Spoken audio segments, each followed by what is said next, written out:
Plasma One. That's where you want him. Tim Kalishaw, Kevin Blackistone, Frank Isola on smooth Neo-Bob.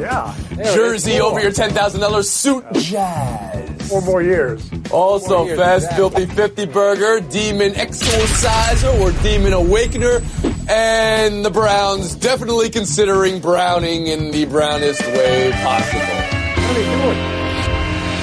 Can they take the Sean Watson? It's Around the Horn, the show of competitive banter. Here's Tony Reale. Jazz 113, Thunder 96. Let's start there. There's a conversation being had over how much blame Russ Westbrook deserves for getting Rubio'd in the head, getting in foul trouble, getting Mitt Romney. You guys can have it. But the problem with that is it shorts what the Jazz are doing here. They've been just about the best team in basketball over the last 2.5 months. They rolled OKC for the 3rd straight game to go up 3-1. So, Woody Page, start us off with how the Jazz are doing this. Well, Oklahoma City has the big 3, supposedly. Romney's holding up 4, but the Jazz have 5 players that are just totally outplaying the Thunder. When you think about Favors and the way he started games for them, Ricky Rubio's gotten into Westbrook's head. We've seen that. My new favorite player, Joe Ingles. You got the Stifle Tower. I mean, they're playing together as a team.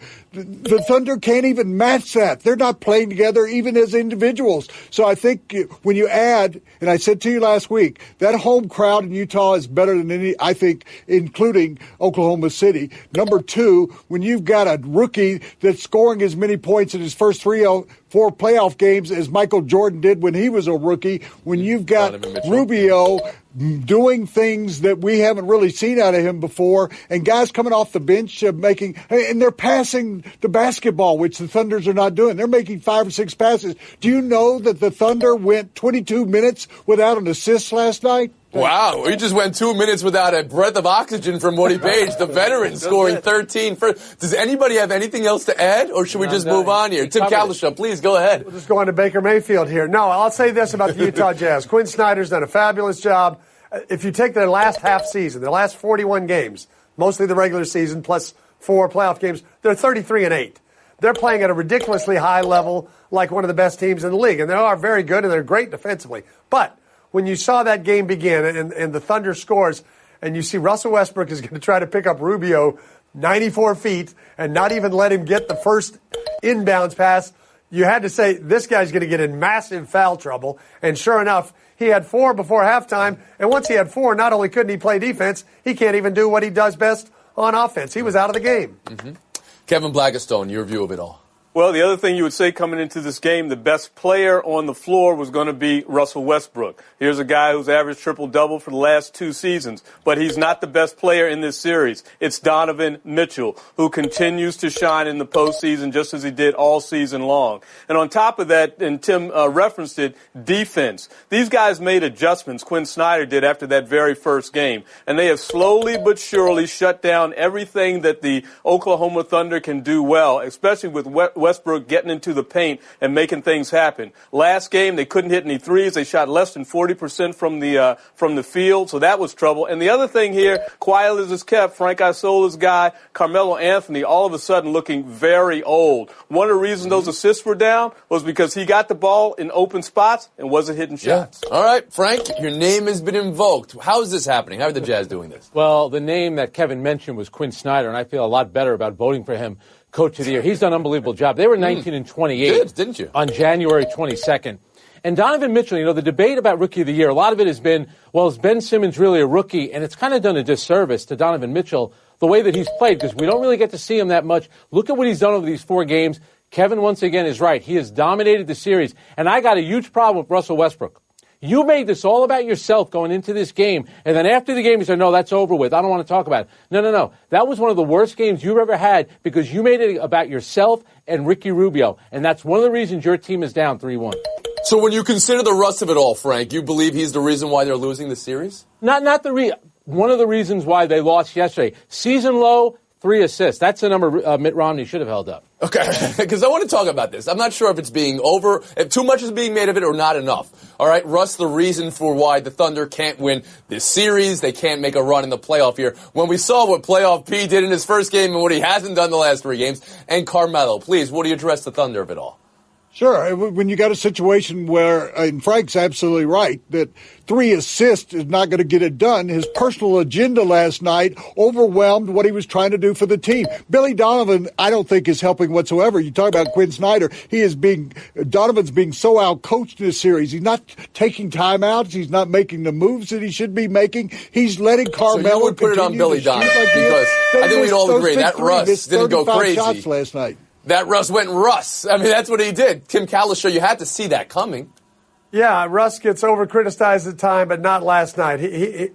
Kenny Smith did a great job of showing the first 2 baskets of the game. Those Gobert dunks are right behind Russell Westbrook, and all he cares about is Ricky Rubio's not going to shoot a 3. He doesn't care what's going on right behind him. Yeah. Last thing. Not just the jersey over the shirt, some of you have a problem with. Not just the point, not just the taunting 4 fingers. Did Mitt Romney get your vote last night, Kevin Blackistone? No, just like he couldn't secure the GOP Senate nomination out there, he doesn't get my vote. And should there not be an age limit now for when you can actually wear a jersey? And you never ever wear it over a business. I've heard that. I mean, but honestly, what type of shirt do you think Mitt Romney is going to be wearing under the jersey? I mean, the man came out of the womb wearing that shirt, Kevin. Then don't wear the jersey. All right, Frank, anybody ever tell you look like Romney? Yeah, he's my much older brother. You know, give him credit for this. He did know 4 fouls in the first half is kind of a big deal. Absolutely. So he had the taunting right. Absolutely. Give him that. All right, we'll move on. Rockets 119, T-Wolves 100. Houston wanted to find their rhythm. They found 50 in the third quarter.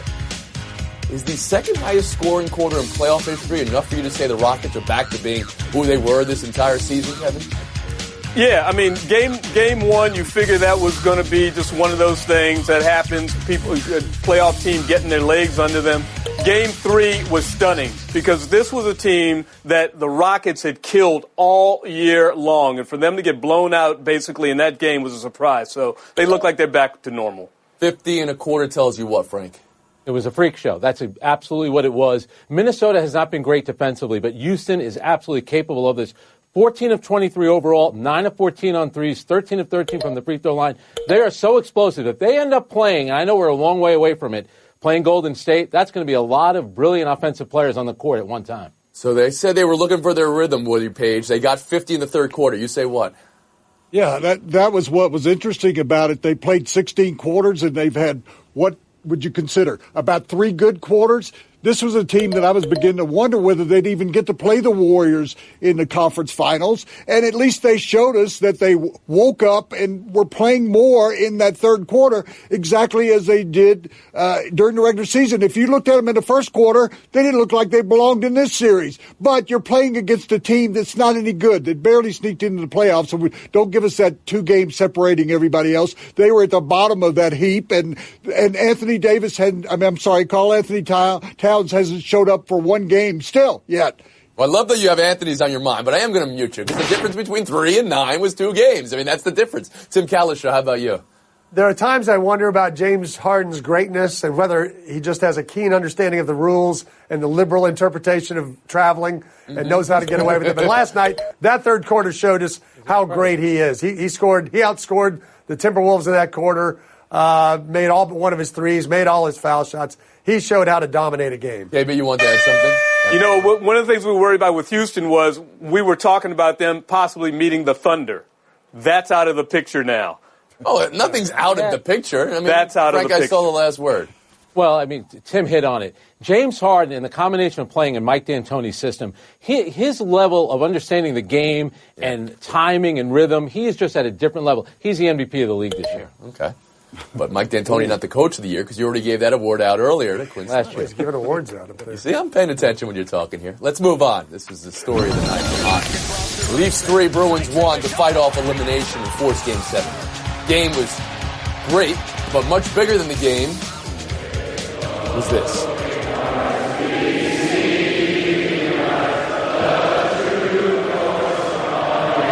hours after Toronto's man attack. When you see how emotional that is, and then how the Leafs won the game, do you wonder if that's something that carried over, Kevin? And if so, do you think it could carry over to Game 7?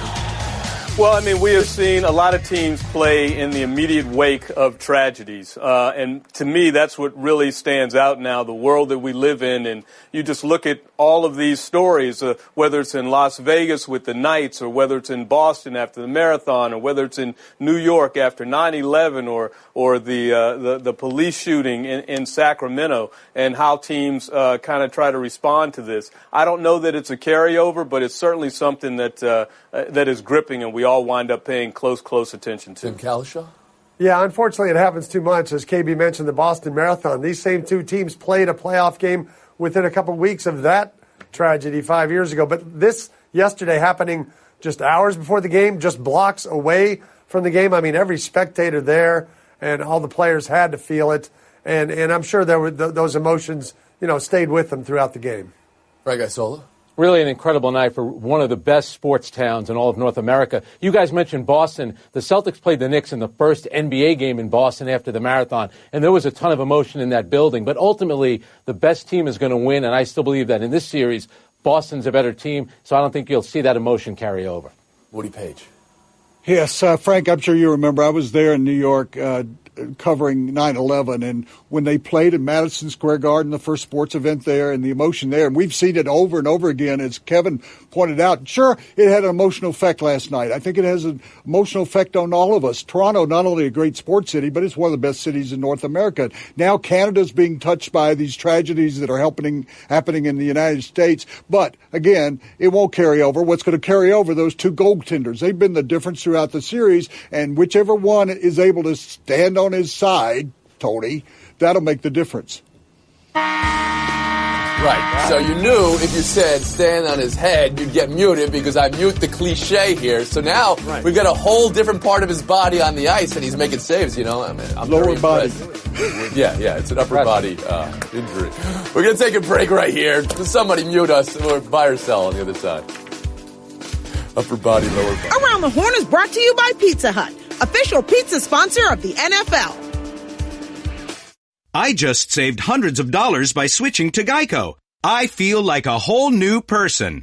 Disclaimer, you will not become a whole new person. This is impossible. You might be able to join a gym or diet program, buy a new wardrobe, get hair implants, but your DNA and physical form will remain the same. Geico waives any and all liability if you attempt to become a new person, except a cyborg. If you choose to become a half-human, half-cybernetic organism with lasers for eyes, the Geico legal team would be cool with that because, quote, laser eyes are pretty sweet. Pew, pew, pew, end quote. Geico. 15 minutes could save you 15% or more. Buy or sell. So, are any of these quarterbacks going to be good? Jenny Brent of Sports Illustrated points on her behalf the essential question of this draft. Sometimes the best question is the easiest. Schefter reporting the Cleveland Browns are serious about Baker Mayfield at number 1.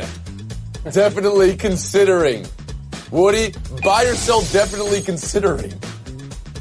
I love you, Adam. I worked with you alongside you for years, but definitely maybe not considering. They're definitely considering Josh Allen. They're definitely considering all of these quarterbacks. We won't know until the day because they're not talking and we're not actually paying enough attention to see if they are. Tim Kalishaw? Answer your first question, Josh Rosen will be the best quarterback of this group. Keep that in mind for a show 5 years from now. As for the second part, this is just what the Browns do to people. They make it, they're so indecisive. We don't know what they're going to do. They might still take Saquon Barkley first and just take any quarterback they want. So you view this as indecision on their behalf and not a smokescreen or something like that? I think it's a smokescreen. They're not going to take Baker Mayfield. Mm-hmm. KB, how about you? Well, I think it goes back to the original question. It's not really, are any of these quarterbacks going to be any good, but what really separates all of these quarterbacks? You figure 5 are going to go in the top 10. 5 are going to go in the first round. 4 could go in maybe the top 7. So, of course, they would have to definitely be considering Baker Mayfield. Ice, how about you?